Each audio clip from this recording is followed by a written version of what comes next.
Okay, good evening, everyone. Welcome to our monthly IEEE Women in Engineering talk. I am Khandakar Islam, Women in Engineering Group Chair in Albuquerque section. First, I would like to give special thanks to each of you for your kind support to run this program. I am so pleased to be with you tonight and to have the chance to introduce our guest speaker today, who is going to talk to us about volunteer technology projects with IEEE humanitarian activities, IEEE site groups, and IEEE data. The discussion will cover the importance of connecting the unconnected, health and medical device literacy, accessibility, and culturally and linguistically appropriate systems.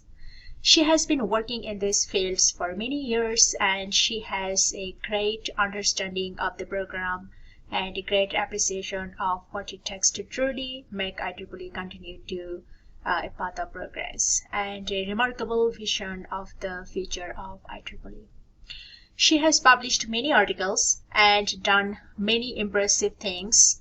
Please see her full bio if you are interested in. Her current projects promote improved opportunity for underrepresented minorities, women, and girls, with an emphasis on inventing. Finally, she is also just a fascinating person, and I am very lucky I met her personally in a conference. Without further ado, please join me in welcoming Dr. Katherine August. Okay, before we begin, I request everyone to make sure your microphone is muted. Please use chat window to type any questions, comments, any suggestions would be appreciable. And you are most welcome to unmute yourself if you want to ask any questions. All right, Dr. August, the floor is yours. Excellent. Okay, so the interesting snafus with regard to technology are to be expected in our day and age when we live with technology. It's the thing we have to learn to cope with. I mean, they talk about grit, and there's something about the grittiness of dealing with, gracefully dealing with technology that kind of makes you feel good when you manage to achieve, when you overcome these things, right? So thank you very much for that kind welcome. And I'd just like to introduce the topic, health and justice for all. And there's a reason behind the health and there's a reason behind the justice, and we'll get to that in a few moments. But I'd just like to let you know that the message that I want to leave with you today, in case I don't make it clear, I want to make it clear now, is to write your own history and to invent your own future. I think those are the two takeaway points that I'd really like to leave with the audience today. You might notice a number of different logos on this screen, and it's because during the course of these projects, the things you'll hear about, we managed to dabble in each of these different societies and affiliate groups because it made sense and because it was a welcome opportunity to get involved with humanitarian projects and then to engage people in the broader community. It was really a great opportunity. So this is a little bit of an eye chart, but it will let you know we're only covering about 4 topics here today. One about our history, one about advancing technology using humanitarian activity committee and special interest group for humanitarian technologies. One which has led us into the IEEE DITA, which is dignity, inclusion, identity, trust, and agency. And then also to just repeat at the end how important and imperative it is for us to take direction for our own lives and to engage in recording our history so that we can leave something for those around us. The lived experience is very important. So what we noticed in our section is that we had about 5% of people leaving membership every year. And that's pretty difficult because you think about engineering as a growing field and a great opportunity for many people to lead their own lives and to make an impact on the world. So why is it that we were losing so many engineers? We noticed there were very few women involved, about 8.2% women in our section. I don't know about your section, but we found that to be quite shocking and alarming. And yet we had an amazing history in our community.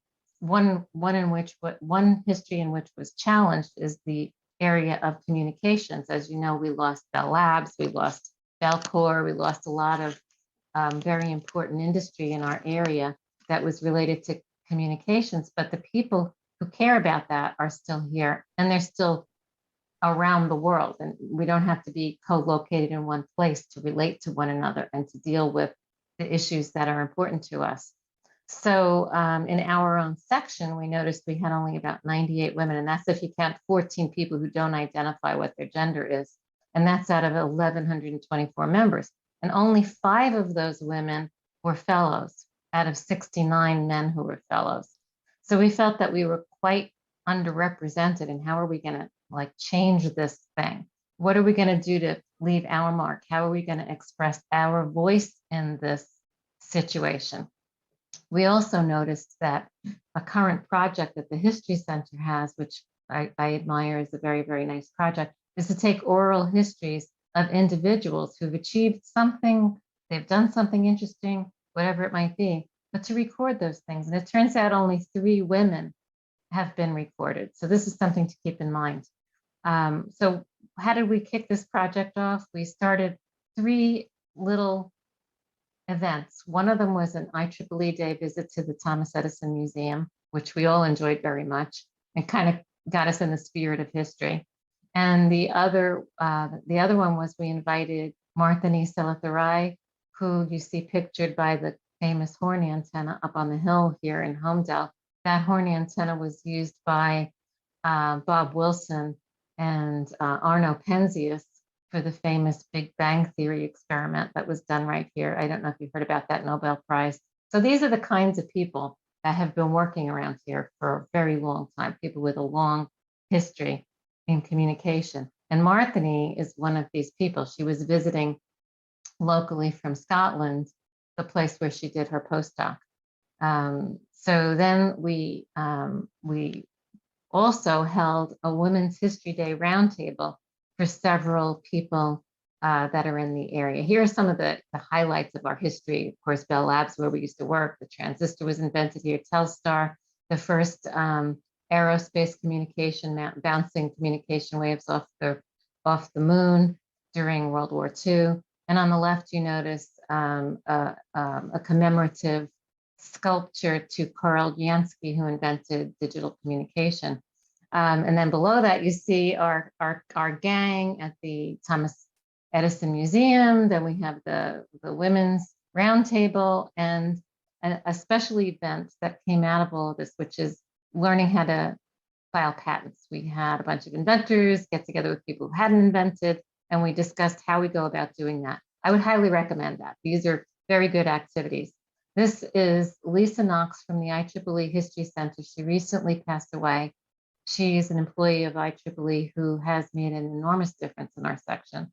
I highly recommend you find people who you can become very close with and engage with, who have a vision and a voice. They can help us bring together our stories. But I wanted to stop here for a moment and ask you, everyone here,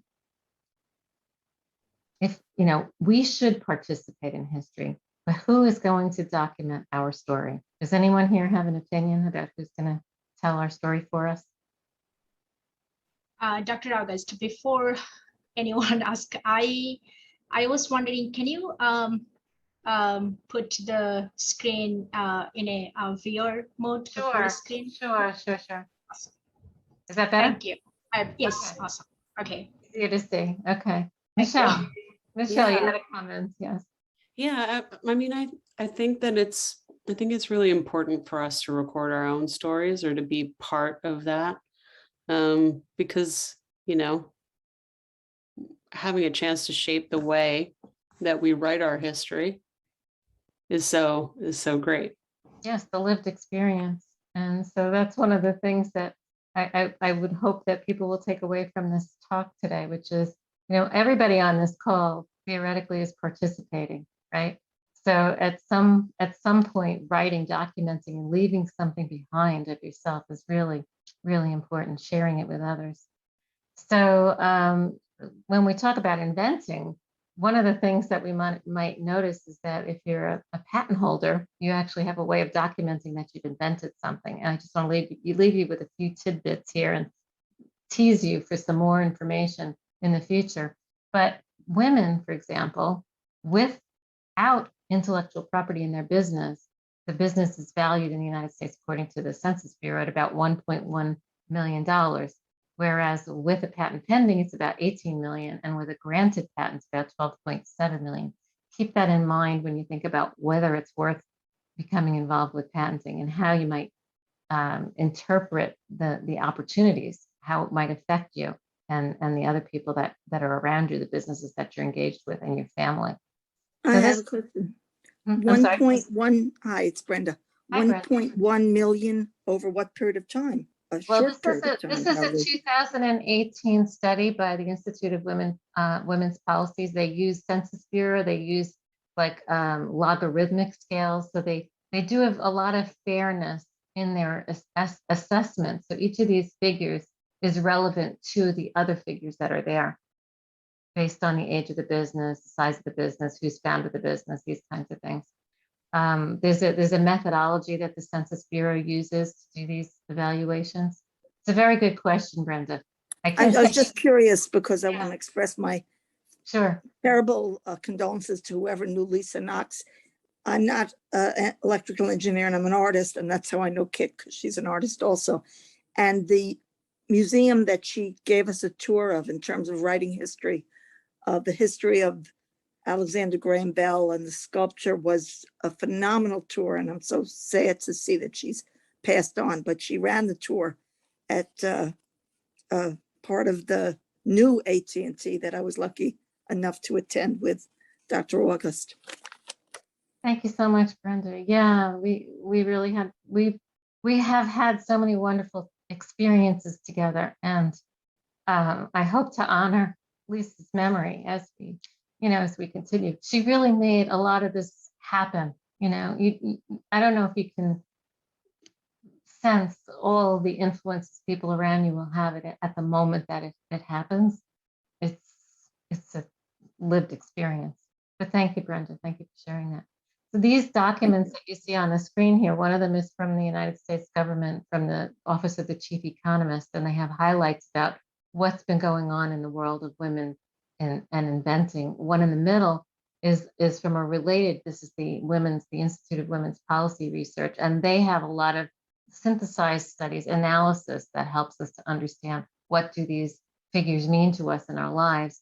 And then, of course, there are many other very scholarly journals that take a moment to look and see, like, who becomes an inventor in America, for example. And it turns out there are a lot of great opportunities for people here. They come here to invent. People come to the United States because we have a very unique patenting system and structure of business in this country compared with many other countries. So we're here in a good place, a place where we can share these opportunities and make some impact.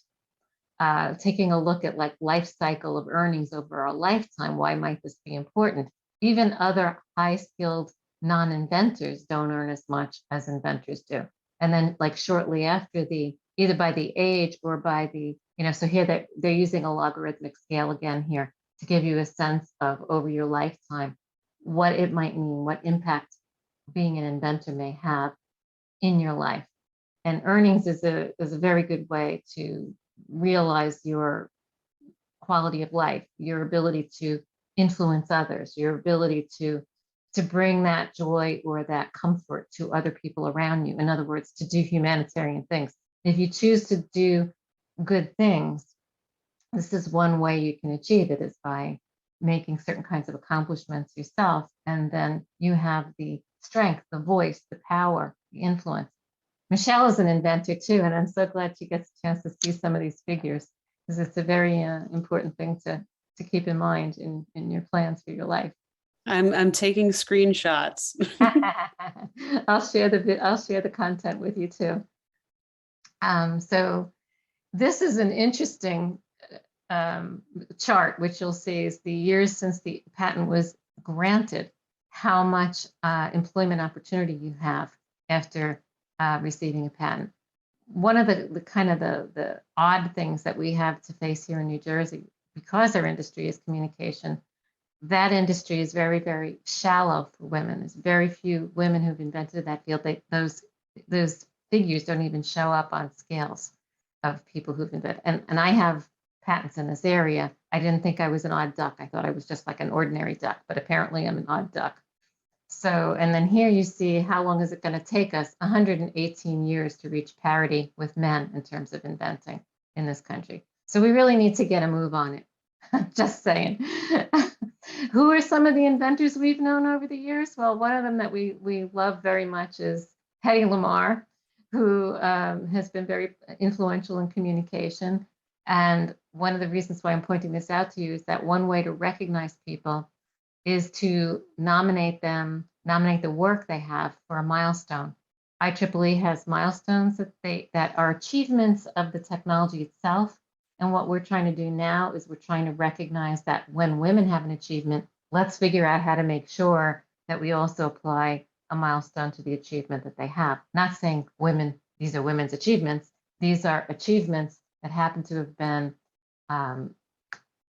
worked on with the influence of women or with the main contributors as women. And this is something that it's a big opportunity for us. We should be spending more time with this. I can provide information for the History Center, how you get one of these things started too. Right now, I'd like to write one about Anita Longley for the Longley Rice series of communication, and we can talk about that. This is a lady from my hometown who doesn't have a milestone, and her life parallels ours right now, which is tying back into the health thing. I chose her specifically to talk about tonight because she suffered from the Spanish flu. She moved out of the city of New York, moved upstate New York to a small town where I lived also. Not at the same time. She's much different time, obviously 100 years ago. But she was a stage artist, very, very popular, very successful stage artist. And she had this vision of color movies and better lighting. If the world is a stage, we want better lighting. This lady really did it. She really invented lighting so that you could walk around the theater and still see in the theater and still see what was on the stage, and that the actors weren't being burned by the lights that were too bright. So she's an amazing person. And these are the kinds of people who are non-traditional inventors, people who didn't have a chance to go to engineering school, didn't have the specific backgrounds that many of us have the privilege of having right now, but they achieved anyway. They had to overcome a lot in order to achieve these things. So of course, we want to notice here that of the IEEE Fellows Directory and the Life Fellows, there are only 73 women compared to 2,951 men. And out of those, only 3 of these women have oral histories recorded. So we want to get kind of moving on this thing. And this lovely lady from the History Center will help us to record these. They have resources, they have lessons. Here's our email. I'll provide that to you folks later. Our inspiration locally, meanwhile, is Alexander Graham Bell, as Brenda mentioned. There's a nice museum to him here. And his wife was they were partners. This is another non-traditional woman in history who really made a difference in many, many people's lives. You may know a lot about her or you may not, but we find her to be very inspiring. And we find comfort in being able to take these wonderful stories of lived experiences and get that inspiration again. She, of course, had a hearing loss, and he was her teacher. This is the next section I'm going to talk about, which is once we figured out some of these things about history and who are our inspiring characters from the past, we channeled them into a project that happened to present itself, which is hearing loss, being as Alexander Graham Bell and Mabel Bell inspired us about this hearing loss thing and our communication-rich history. This seemed to fit nicely together. So we decided we wanted to look to see how can we make a difference in hearing loss, especially when it comes to things that are vital in our lives. At that time, we were concerned about the justice system. When people are in court, can they even hear what's going on? Do they understand what's going on? If you have a hearing loss, it turns out you're much more likely to wind up in the justice system than if you don't have a hearing loss. People with disabling conditions, many, many people wind up in the path of either very bad justice outcome.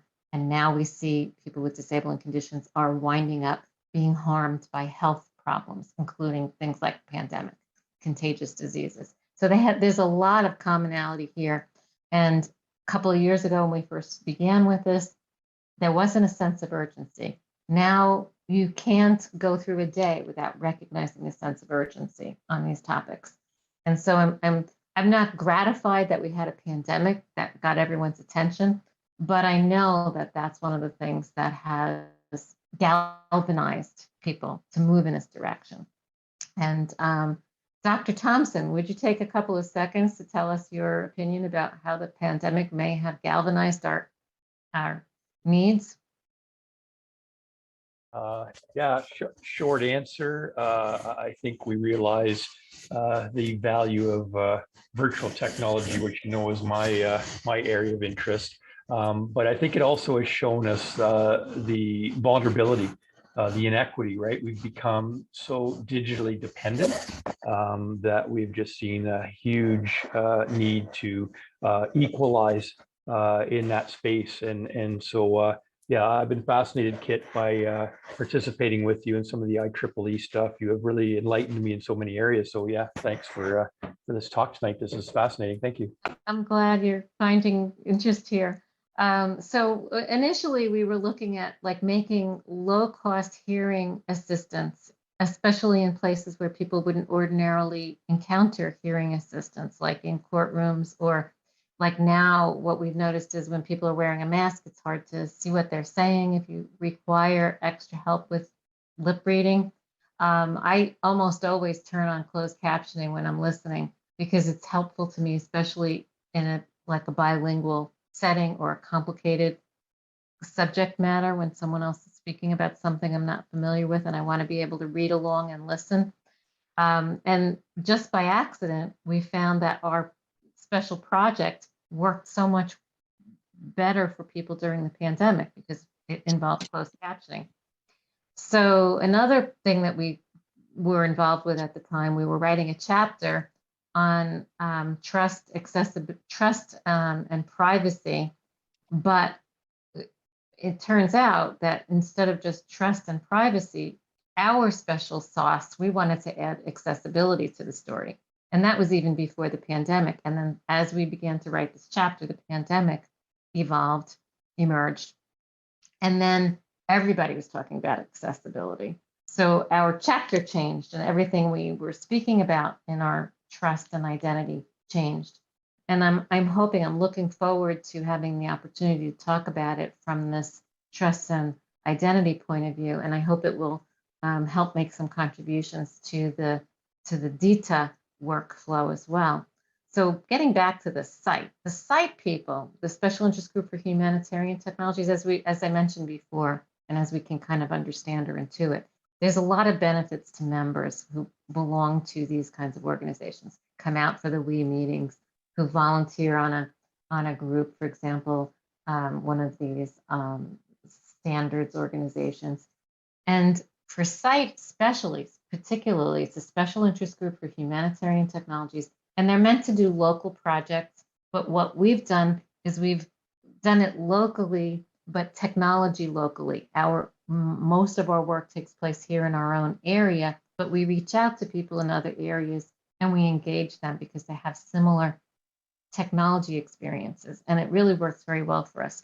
So we've learned a lot about becoming aware of what is a humanitarian project, what are the sustainable development goals, what does it mean to have professional experiences in this area, who works in these areas. These are where does the funding come from? How can I make a decision on my regular job that also matters to humanity? Like if I was working as an engineer building something, I could just build that thing, or I could pay attention to the fact that once I finish building this thing, can a deaf person use it? Can a person with a mobility issue use it? Can a person who's not close to their family, when they have to try to figure out how to get their Zoom meeting to work, can someone with a different skill use this thing? And of course, there are many opportunities for not just individuals, but also to build your group and to collaborate with people around the world. And this is, fantastic. Those other organizations, the Antenna Propagation Organization participates, as you can see here, Electron Devices participates, and they provide funding for many projects. Dr. Thompson is involved with a project that's going to be funded by HAC soon, which is a competition on telemedicine through the Standards Organization, right, Dr. Thompson? That is true. I'm still learning about that. Yes. Yes. So I'm glad you're attending tonight, so you're getting to see some of their slides too. So the opportunities, they publicize what's going on. They publicize money for grants. That's how we found out about it. We were looking around online and we found money for an event, which we held with the mock trial team. You saw the pictures of the mock trial team with the students in the courtrooms. Then we formed a group, a site group. Then we came up with an idea for a project, which was the hearing aid, the closed captioning project. Then we moved into the next stage of projects, which is the health and justice project, which I'm going to move into that now because oh, by the way, this is another project you might find interesting. There's a project funded in Indonesia. These folks were concerned about hoax information about the pandemic, and they formed a group to try to recognize and to counter hoax information about the pandemic. So you can see there's all kinds of projects going on all over the world, and whatever your interest might be, you'll find some good way to support that interest with this organization. So this is a collage of pictures from the first project that we did, which was an event involving the mock trial team, so we could learn more about courtrooms and what goes on in the courtroom. We had to get permission from the courthouses. We had one of the gentlemen there also passed away during the very beginning of the pandemic. The guy who he was the county clerk in Rockland County, who was in charge of all the stuff we were doing. And he died right in the beginning of the pandemic. So we,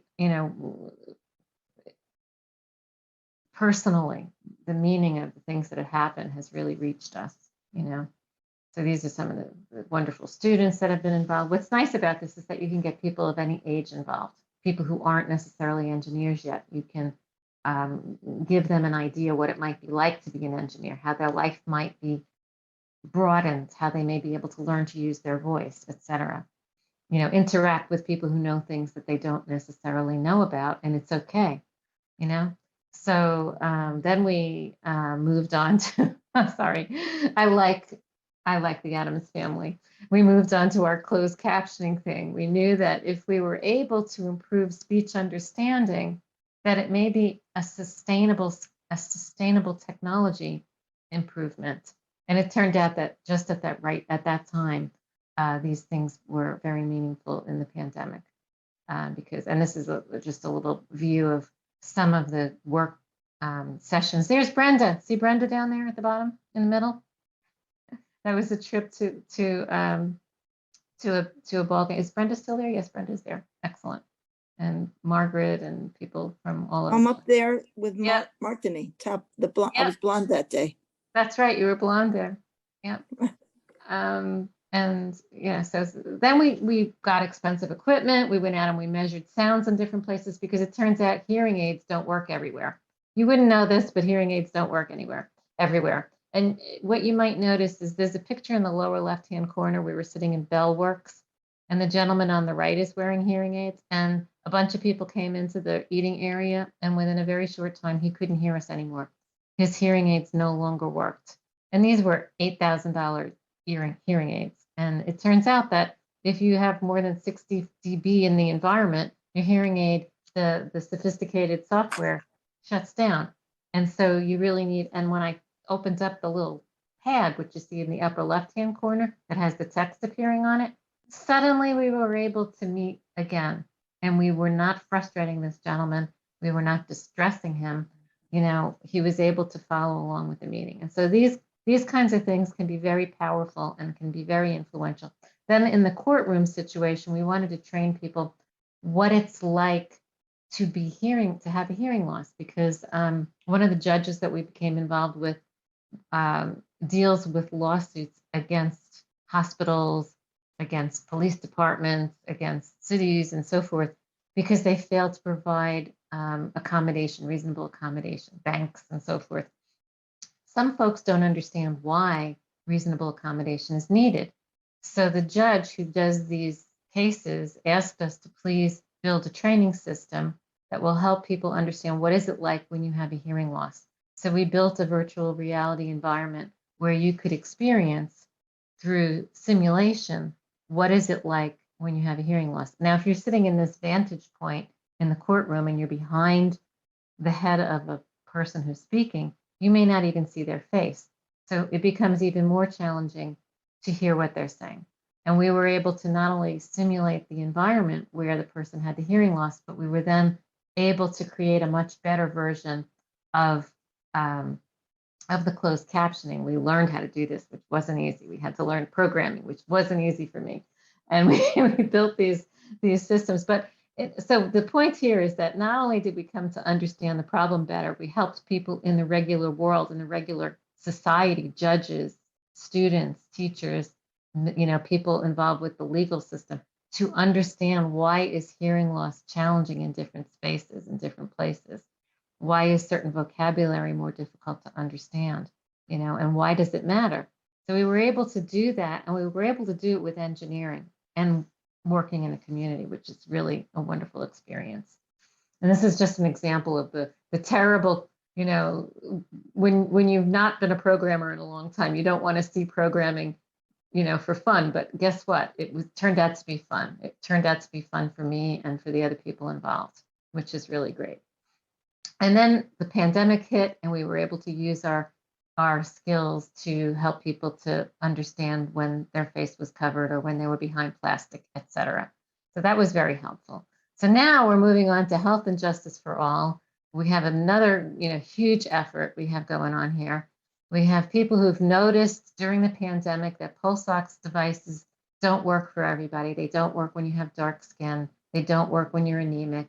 This is something that's not obvious to many people, even though when you build them, it's obvious to you, or when you read a 400-page user guide that comes with a little press thing, then you know about it. Or if you remember back in the day when you learned how to draw an arterial blood gas and why you do it that way, you don't always think about all that. It's a complex environment. The medical environment is a complex environment. So our project with DITA is to make a much more transparent design for wellness, where exactly where you need the information, we bring that information to you at that place. And that's the beginning of the work we're doing right now. This is the thing that's very important. The first step in our project, we're going to use an existing standard called the GUDID. It's very similar to what used to be called UPC labels. Every single medical device has one. I'm going to grab one. I usually keep them handy here. Where are they? Ah, yes, I have the favorite one, this one. And you can see right on every device, any device that you might pick up, it has a unique number on it. You can look this number up in a database and you can find that item in an online open database. Then you can link it to additional information. So this is what we're working on right now. And we're going to then address this information to people at whatever level of knowledge they have, whatever their language is, whatever their level of sophistication is, and whatever their subject matter expertise is. And if you'll notice on the lower left-hand corner, we even have an image processing tool. One of the people involved with our team, this wonderful person, the first person on the top on the left, she has invented a really fabulous tool. And I hope she's on this call tonight. If she's not, I'll hope that she can get the recording. But her company has invented a screen reader for the blind. And during the pandemic, she even made it available to people for free in their homes so they could continue to work during the pandemic. I mean, these are the kinds of wonderful opportunities you have when you think about things in a humanitarian way. So we're working on these five very basic devices. First, the thermometer, the blood pressure cuff, the glucose meter, a smart scale, and a pulse ox, just to get started in this area. There are many, many other devices we could focus on, but we want to start on things that ordinary people would be handling during the pandemic, trying to help care for their loved ones in the home, and also communicating with their doctors using telemedicine. So this is sort of where we're, beginning, and we hope that we can draw in, like, just to give you a glimpse of what might go on if you open a user manual, which most people don't do. You don't have to, because these things look so easy to use. But in reality, it's not so easy to understand what's going on in physiology and technology at the same time. Am I right, Dr. Thompson? Absolutely. Okay. So I want to turn this over to discussion in a couple of seconds, because I've really gotten to the detail part, which is where Michelle comes in. So now we have another organization within IEEE that handles incubating standards. And this particular group, Michelle was instrumental in renaming it to Dignity, Inclusion, Identity, Trust, and Agency, which we think it really says what we want to say right now. And then we formed a little group under that called Transparent Design for Wellbeing. And I think now you've gotten a sense of what we mean by transparent design. And there are many topics that we want to explore here, including things like skin color. Why is the skin color an issue? We know it's an issue for many reasons and for many purposes. One of which might be, for example, if you want to worry about using the pulse oximeter, or if you might have some kind of dermatology issue, you want to take a picture of the skin. So as engineers, we understand how to do things using objective measures. But then what we really need to do is to translate that into a very easy to use package in the health domain. So there are many of these problems we want to challenge ourselves with, and we want to bring together a community of people to help us solve these problems. So I would really encourage any of you, if you have the slightest interest in working with humanitarian issues, to please decide to start a site group or join one of our groups, become involved with this discussion. It can be very rewarding.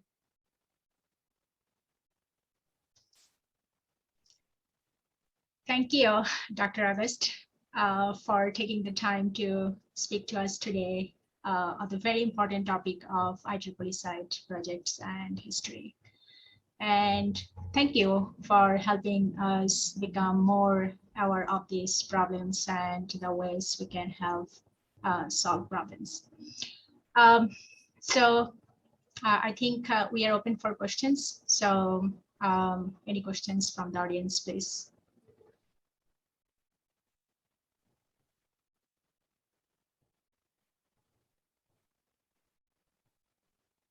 Since I already spoke, I was going to give somebody else a chance first. But here goes. First, I think that it's just wonderful. But as a person who is, you can't tell, I'm wearing glasses, visually impaired, my eyeball surgery, 94, it goes away. This is many years ago. But people, and I have different family members with different kind of disabilities. The amazing thing to me is people can see if you wear glasses. The paperwork that comes with the medical devices, the print is so small because it's done by computers that you need a device to read it under.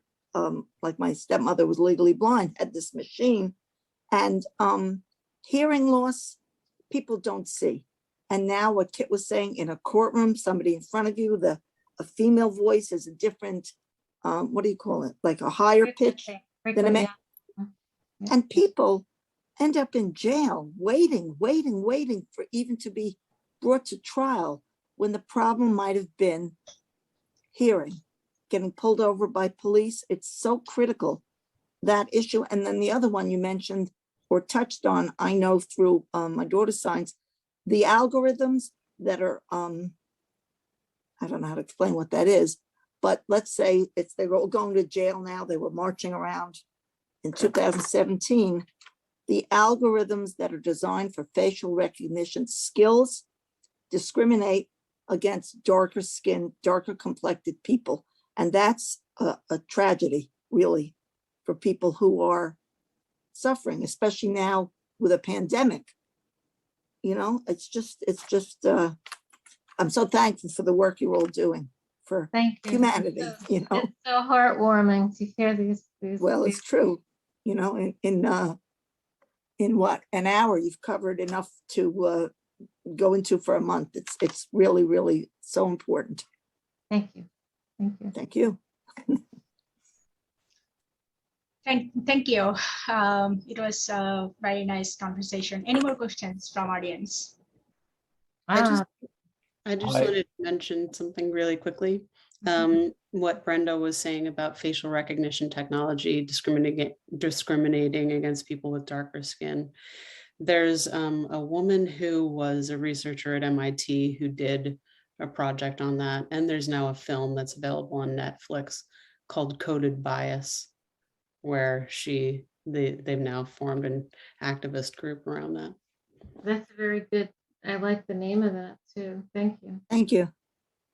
There's another one my daughter sent me the name of about women in science that she told me to send to Dr. August, but I'm going to write that one. It's called Coded, C-O-D-E-D. Yes. Coded Bias. It's excellent. That's an excellent name. I like that. Thank you. And you're going to put us in touch with those people, right? Or you're going to send us some. Michelle, you said you had a piece of information about some grant opportunities that might be available for women. Is that something that you wanted to share with us? Yeah. So I'm not speaking in an official capacity, but I have just recently started working at the Future of Life Institute, and we are working on problems of existential risk and global catastrophic risk. And we're offering some fellowships for PhDs and postdocs who want to focus on AI existential safety questions. And I just wanted to share this with this group because the women in this audience who may be interested in working in that area, I just wanted to call it to your attention and let you know it's an opportunity. So I'm going to share the link in the chat, and I unfortunately don't know a ton of the details, but I can give you the contact information for who you should email if you are interested, or if you know anyone else who's interested, who is qualified to do AI safety research. So I'm going to drop that link in the chat right now. Thank you so much. I really appreciate it. It's always good to network with people and find out what's going on. Sometimes you hear a word from another person's mouth and suddenly it hits you. Yeah, this is the right time for that thing. Yeah. And just so if anyone has questions about it, or if you look on the site and you think you have a friend who might be interested, and you have questions or they have questions, you can always, I'm going to type the email address of the woman who is on the grants team. Her name is Andrea. She's very lovely. And her email address is Andrea@futureoflife.org. So you can contact her if you have any questions, and I'm sure she would be happy to help. Excellent. Yeah, thank you very much for the link. Yes, and for the email address. It's my pleasure. Okay, all right. Any more questions from audience? Just a comment. Thank you, Kit, for that. Appreciate the conversation. And, I just want to say a shout out to you. You have been incredibly inspiring to our group. And I just really enjoy and appreciate your caring and compassion. I think I understand what this ecosystem is about. Women bring a certain attitude towards this technology and making it relatable, making it human, and making it that we can deal with those divides. Those are outside of our normal social tense, and we so need that. And so thank you, for allowing me to participate and listen in on this. It's kind of a misnomer that women in engineering is only about women. It's about, everyone. And it's just, we have a chance to incubate the ideas from our point of view when people are not surprised to hear our point of view in these meetings, And so, we need everyone here. We need everyone at the table in order to do these things. So thank you, everyone, for being here. We all relate to our life experience differently, and we have an opportunity to speak a certain voice without being silenced. And that's a really great opportunity. I hope you can give this chat to some of the younger members to instill or inspire some young women to forge ahead, right? This is a wide open, so we say, you broke the glass several times over, or broke the ceiling. What's the analogy there? I have to tell you, when I was thinking about Maud Adams, for example, I ache for allowing people like her to live in a time when she could be more free. You know what I mean? And this is something, I don't know how many people have that kind of experience where they know someone who, or they relate to someone who didn't have the freedoms and liberties. And, we can almost reach it. Does that make sense to you, Dr. Thompson? Absolutely. Yeah, it's as I said, so true. So thank you. And so I think, these young women who are here on this call, who are just graduating now, are the future. These ladies are the future, and they will, pick this and run with it. So we're very privileged to be welcome into this room with you. Yes. So any more questions? Gilberto, do you want to ask a question? Yes, of course. Thank you very much. Hello, everyone. I'm Gilberto Zamora. I'm the treasurer of the Albuquerque IEEE section. So I have a couple of comments and then a couple of questions. My first comment is just to thank Khandakar for putting together this presentation as part of the public talk series of women in engineering. For many years, we were lacking the leadership within WIE to take the group forward. And we are just so grateful that Khandakar has taken that on her shoulders and taken it to places where we haven't seen it before. So I really commend you for the effort, and I encourage you to continue doing these very, very special talks that are so useful for everyone. So thank you very much. The second comment is that as part of our mission in the Albuquerque section, we made the link to this talk available to a high school, just to see if they would participate. I don't know. I haven't looked at the list of participants to see if there is anyone from high school, but I know that in a previous talk there were 3 people who participated. So, but I also know that Khandakar will at some point have a link to the recording, and I will make that available to as many high schools that I can, so they have access to this, and hopefully they get engaged and interested in these kind of projects. I have a couple of questions for Kit, if I may. The first one, and my apologies if I missed this information from your presentation, but can you go back and tell us a little bit, how did you first got involved with humanitarian projects, or the projects that you were talking about in your presentation? That's a really good question. Back in the beginning, I was looking to be useful. I didn't know what to do with myself, and there was an open position for historian in our section. So I was plodding around in the history, and this was our section. We have a Nobel Prize winning guy we have like six or seven Nobel Prize winning people in our organization. So like it gets ordinary after a while, right? Not really, never gets ordinary. But it's exciting to have the opportunity to look at communications as like a fundamental skill of our area. And from a historic point of view, we looked at where did this history come from? And we noticed some of it came from Alexander Graham Bell and his lovely wife. She was hearing impaired, and he was her teacher. And so he used a number of different strategies, including linguistics, as well as technology, to try to enhance the ability for people to understand speech, to produce speech, to learn from one another. They founded schools of the deaf, etc. And so taking that, and we always had sign language classes in our building. We always had people who were hearing differently, having different hearing issues. And somewhere one day we noticed online there was a program offering money, grant money for IEEE events and also humanitarian projects. And we thought, that sounds interesting. Why don't we do that?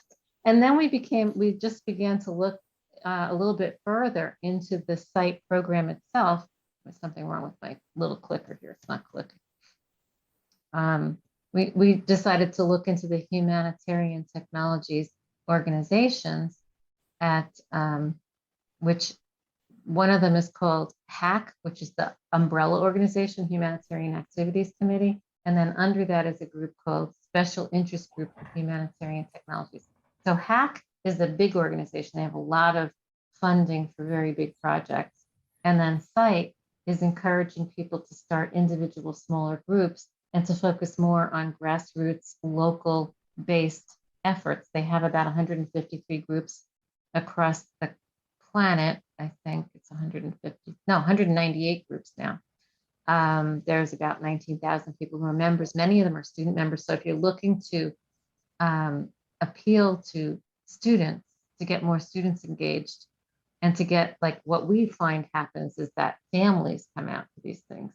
So, and as you mentioned, as you see on this call, Brenda, who is an artist, came out and found many of these meetings and topics to be extremely interesting, and she can make a contribution. Everyone can make a contribution to this kind of effort. And so it brings people out who wouldn't have come out, get an opportunity to understand what engineering is about, participate.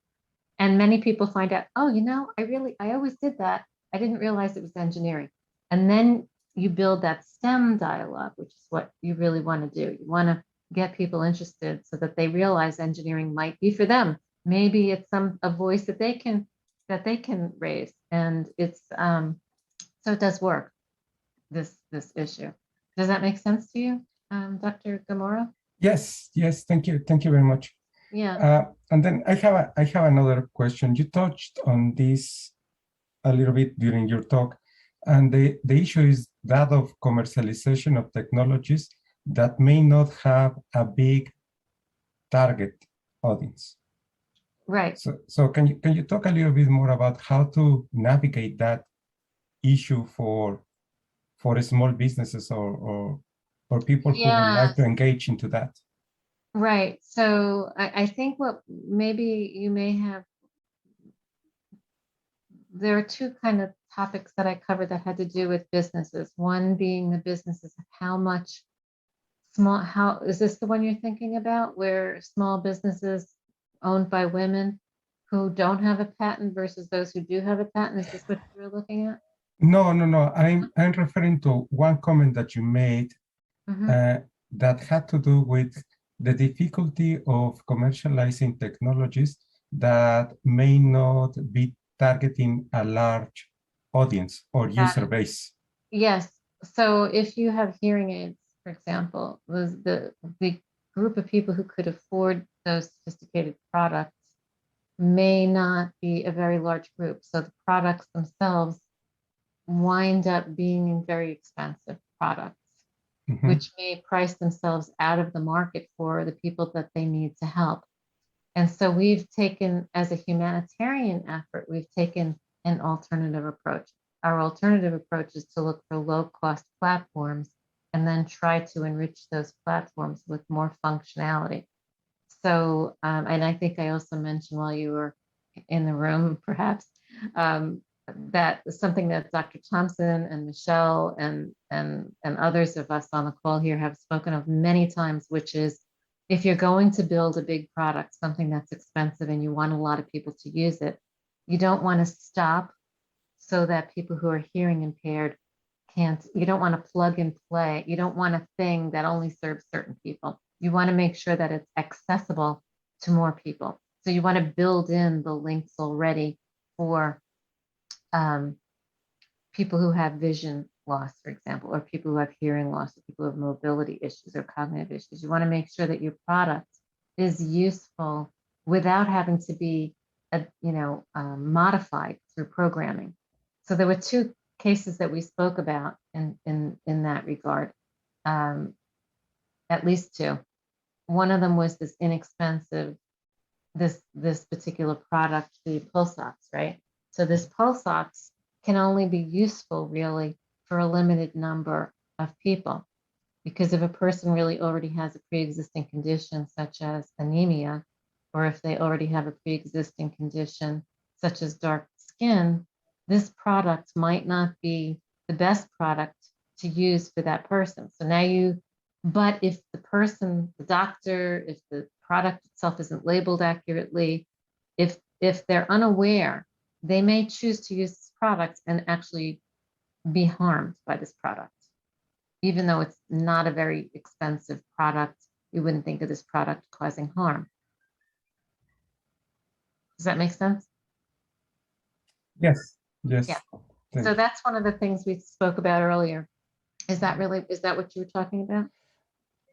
In part, I was trying to pick your mind more into the commercialization part of things, not in the design, creation, or even testing of these technologies, but how to get them to market. Yes. Okay. So site does also emphasize that. So I should probably put my thinking cap on in terms of commercialization. What do you think, Dr. Thompson? Do you think we should think more about commercialization? Yeah, sorry, I just put it into the chat, and this is, I forget who told me this, but certainly within innovative design, we tend to start within, pardon my verbiage here, but the norms of society, or what we consider the middle of the demographic hump, and then try to figure out ways to scale to those that are marginalized. And Right. we really should start and make our systems adaptable, start with those people that have the challenges or are marginalized by whatever, be it a disability or social determinants, and then scale into the rest, right? Yeah. But Yeah, that's because otherwise you're not going to get the variability right away in your product. You're going to always be re-engineering your product in order to solve the problem of the real people. it chills me that there's so many apps and system designs out there. And honestly, Kit, till I encountered you to get us to think, and my colleagues now, that, like I mentioned, I had no idea an oximeter was biased, based on skin color. We have no idea the algorithms for some of these machine learning around skin imaging, for example, that have purely Caucasian-based programming and no other information put in them. So that, yeah, we've got a lot of work to do. It would have frightened you if you attended the FDA talk they had last week on Thursday, where they were talking about how some of these AI algorithms for looking for melanoma on the skin, the doctor draws a circle around the part they're going to operate on, and they take a picture with the pen mark around it, the Sharpie mark. And now the algorithm is learning to recognize the Sharpie mark. Oh my God, that's serious. Yes. Yes. And FDA. So they remove the wrong leg with a marker, right? And FDA is recognizing now that the algorithms are determining that when you have the mark around you, you have the melanoma. Kit, as you're talking about this, I'm wondering, like, when Dr. Thompson was saying he hadn't really thought about these things until he met you, it makes me wonder, is there a way to package this presentation you just gave and share it with more people? Like, what if you made a short film or something where it's essentially based on the presentation you just gave? And then that way it can reach more people. See, he likes that idea. Party time. I think it's this, right? This is the sign language for because applaud. I learned what you wanted us to get out of this was write your own history and invent your own future. And I think that this is a really compelling presentation that has both personal dimensions and professional ones. It is highly informative, as Angela mentioned. And I think that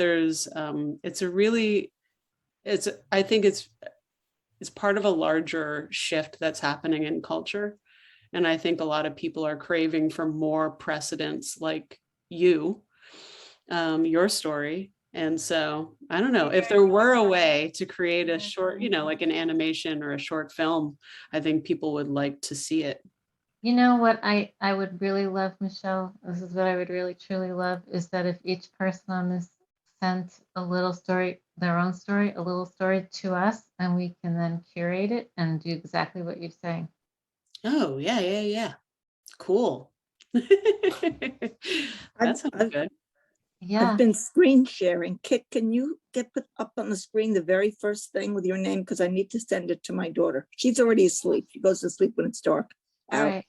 Okay. The very first one, because I'm thinking of, probably everybody here knows what here is, but when I was with Kit, it was pre-COVID, to a baseball game, Yes. right? Yes. City man. Yeah. And we changed seats. We had to. They were going to put us in a dangerous spot for Where walking, that woman seeing, fell hearing. with her boy. Remember that little Oh that my woman? goodness. I didn't want to sit there. Oh, but going in, there were police. There were, checking everybody. But going out, we were on our own. We attached each other with a scarf. The Arthur Ashe Stadium with Serena was letting out the same time as a baseball game. And how did we do it, Kit? Long Island Railroad, whatever we did, it was a miracle. And that's how I learned. I guess I really learned more about what your here is. But probably everybody knows about that here. Well, and you know H-E-R-E, that nice gentleman Bala was just elected head of Region 1. The person who we went to the baseball game with, he's now in charge of Region 1. So we're really, I mean, he's going to join site. He told me today he's going to join site. Isn't that exciting? Wonderful, but I still want to send this whole thing to my daughter, who's a neuroscientist. And for a year and a half looking out the window, she works for the NIH. Her job switched from looking at people's brains in the MRI machines. Head of the lab. Three of them. There's a Brenda is not very the triple modest. money, but triple assignment. And I said to her, Brenda wait, is you should have known. Yeah. Well, you're a Definitely. genius. And Kit's a yeah, genius. so She's Brenda, the modest one. I would The like to word mention STEM. that this, The word I'm STEM sorry. should have an A in there and an extra M. I'll fix that. No, Yes, how can you fix it for the world? Yes. Are you saying arts and music also? Oh, yeah. Mm-hmm. Science, So technology, Brenda, engineering, and math. I would like to mention that this recording will be available on YouTube and IEEE website. So yes, you are welcome to spread, as much as is possible. I'm not technologically adept. I'm lucky I got into the Zoom on halfway on time. IEEE website. Dr. Zamora, I just want to let you know that any other of the referenced material, I will make it available to all of you, whatever you might like. Awesome. If any of it is That's awesome. So, so Gilberto, do you have any more questions? I don't. Thank you very much, and I don't see any other questions in the chat either. Okay. Okay. This has been fun, and I just want to thank you very much for inviting me. I had a great time. Sure, and thank you again, Dr. August, and audience. Once again, many thanks for helping to make our monthly Women in Engineering meeting so rewarding, and it will encourage more women to participate and share their successes and achievements. I would like to give you special thanks from my heart for your presence and interest tonight to make this event successful. And of course, I would like to express my gratitude to our Albuquerque IEEE section, as always, for their effort and support to make this event happen. With that, I hope to see you all again in next month. Probably that will be our last talk for this year. So thank you again. Before we end, is there any other final words that anybody wants to add? Anything? Okay, if not, then let's thank our speaker one more time. It's a virtual. Thank you. Thank you. Yeah. So we will hang out. Yes. And we will hang out here for a few minutes. So if you can stay if you want, talk to the speaker. And other than that, you all have a wonderful night. Dr. Thompson, I wanted to ask you a question if you have a moment. Sure. If you could like make a wish list, like Michelle was asking, if we could make like recordings of some of these topics that maybe just 2 or 3 minute treatment with some supportive material. Michelle, do you think that would make a nice little thing that we could make little videos of and upload? What do you think? think so. I think if we had like a really good animator, because part of what I thought was really valuable about your presentation were the graphs and the data. And I think it's really shocking to see the numbers. You know, it's like, it's not good. So if that were something that we could, package up in an animation or in a combination of animation plus live action footage, I think it would be a really compelling story that would travel, like the kind of thing that Vox does with explainer videos. You know, the Wellcome Trust has people like that. They have artists that work with neuroscientists, for example. When I was doing neuroscience in Switzerland, we were always so excited to be going to conferences with, and I used to go to these